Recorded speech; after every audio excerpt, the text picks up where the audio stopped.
Today I want to talk about beer league hockey players. So let's go.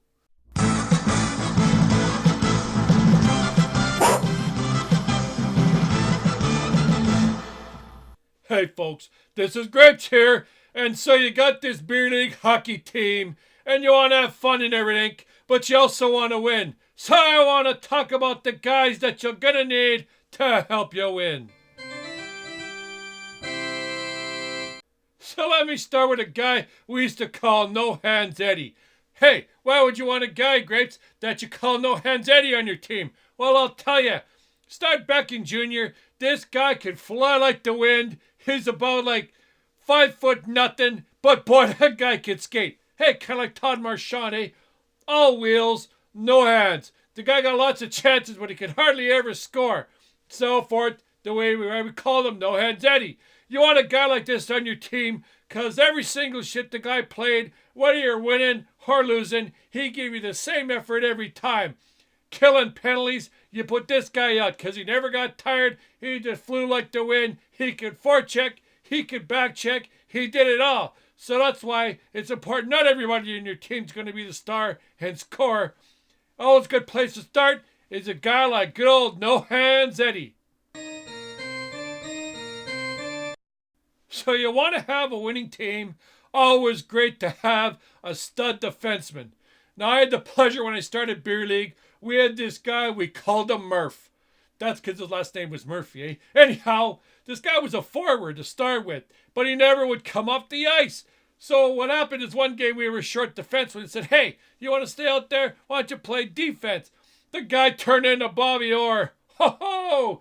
He could skate like Paul Coffey, dangle like nobody's business. But when he went forward, if it did play didn't go back, the guy was the first guy back. He was outstanding as a defenseman. He could move the puck. The guy could clear the front of the net, not afraid of the rough stuff. All around great defenseman.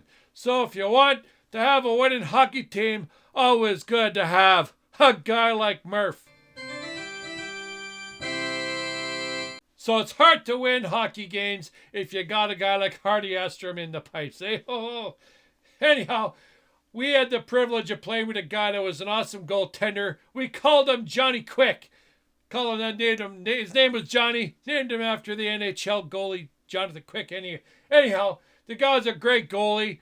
Stops lots of shots. Could play the puck. If you let in a bad goal, didn't get all riled up and banging his stick on the pipes and all that. This guy was a great goalie, so you're going to win more games. If you got a good goaltender, always helps to have a Johnny Quick. So every successful team is going to have some pluggers on it, eh? These are lunch pail guys that might not be the best hockey players, but they'll give you an honest effort every game. They go in the corners. They're afraid, beer league hockey's usually not a contact sport, but hey, nobody told these guys, eh? Oh, some of the best plugs I remember. One guy, his name was Brian. He had elbows like Gordie Howe.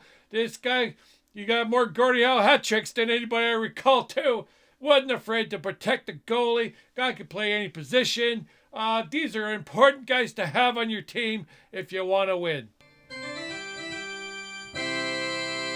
So not every team is going to have an elite player on it. But if you do, boy, I tell you, your chances of winning sure go up, eh? Ho-ho! We had this guy I had the pleasure of playing with. His name was Tracy. The guy could skate like Lafleur, could shoot like Bossy, had hands like Mario. We called him Sweetness. These guys, the guy won the scoring title, always scored the big goals. To have a guy like that on your team, but he's humble. You wouldn't know what to talk to the guy, because after the game, share a pop with you.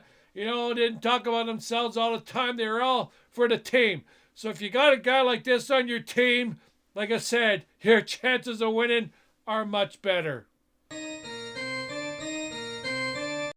So, for all you shinny hockey players out there, I got a good one for you. We had a regular ice slot from 9:15, really started at about 9:30 till 10:30. And we had a guy we called 10 o'clock Terry. Reason we called him that is he showed up to the game a little late, had a few too many pops before he came. You know what I mean, eh? So this guy wasn't that great. kind of non-existent. But 10 o'clock came around, the guy sobered up. Ho ho! All of a sudden, this guy's the best hockey player on the ice. From 10 to 10:30, the guy could do no wrong but scored a goal. So it's always good to have a guy like 10 o'clock Terry on your team. Hello, everybody. Rodney Dean here. Hey, if you like my Don Cherry impression, and if you're wondering, hey, how could I get that guy to do grapes for me or my sports team or organization, I've got a link. You can click on it below. It'll give you all the information you need on how I could be grapes for you. I love to have fun. And I've also got a free MP3 for you if you want to download it. It's a Grapes phone message. You can download it to your phone. It's absolutely free, okay? So thanks for watching. And like Grapes always says, beauty.